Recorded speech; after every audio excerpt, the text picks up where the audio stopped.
Hi, welcome to my office. What can I do for you guys? Hello, my name is Zan Balson-Sims and I'm from Cleveland, Ohio.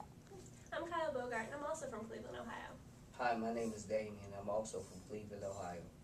Hi, welcome. What kind of issues are you here to talk to me about?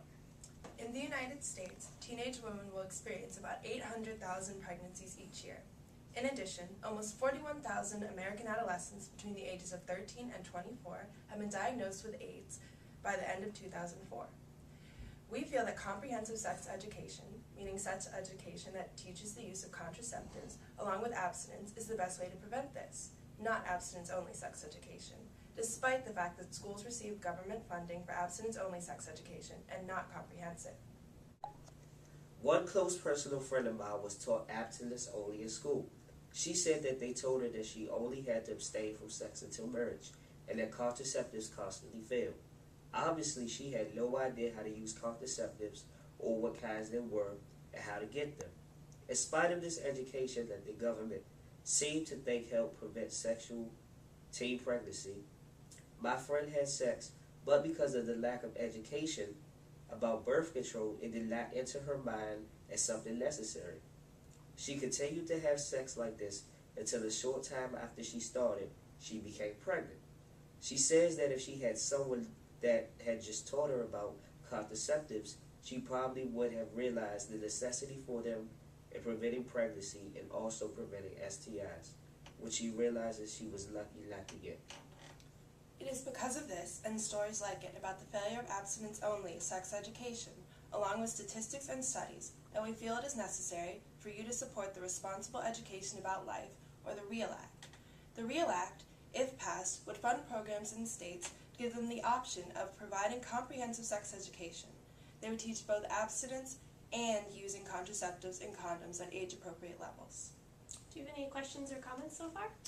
Well, I know my boss is supportive of this issue, and I believe she actually signed on to the REAL Act last Congress. But you know, she's been really busy with healthcare and with getting green jobs. It's been important to her. I just think this kind of fell off her radar. I'll take your information and I'll take down the bill number. I think it's HR 1551, and I will see what we can do, and hopefully we'll get her to sign on. Well, you guys should know, I don't believe our Congresswoman believes in providing sex education to young people. It's actually something she strongly disagrees with. Would you be able to be more specific as to why she disagrees? Well, she's been very clear. She thinks that abstinence only is the appropriate methods of teaching about sexual health. And the reality is she actually thinks sexual health should be taught in the home. And if you give young people information around contraceptives and condoms, the first thing they're going to do is go experiment and have sex. Young people aren't really able to make these kinds of decisions.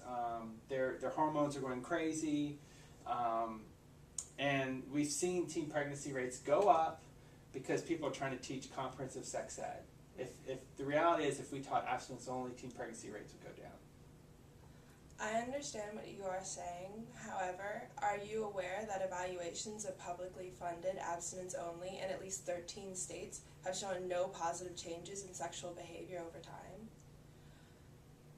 The main reason for the decline in teen pregnancies between 1995 and 2002 was the increased use of contraceptives. In a study by the APA, it was found that people at abstinence only education had an increased risk of pregnancy and HIV/AIDS, along with other STIs, because when they had sex, they were less likely to use contraceptives. In one instance in Arizona, 19% of teens in abstinence-only programs were sexually active after the end of the program. But the teens' attitudes about birth control became less favorable after the program because of the result of the emphasis on the failure rates of contraceptives.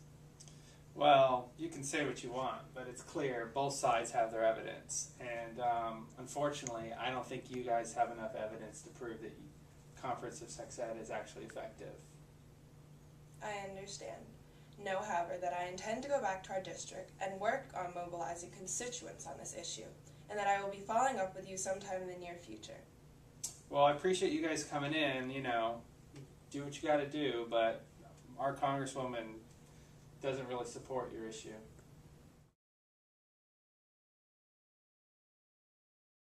my boss, the Congresswoman, probably needs a little more information about these issues of sexual health education. Okay, do you have any questions now that I might be able to answer for you? Not really. I mean, this isn't really my background. I work on environmental issues. Unfortunately, the person you were supposed to meet with today called in sick, so they had me come and fill in for them.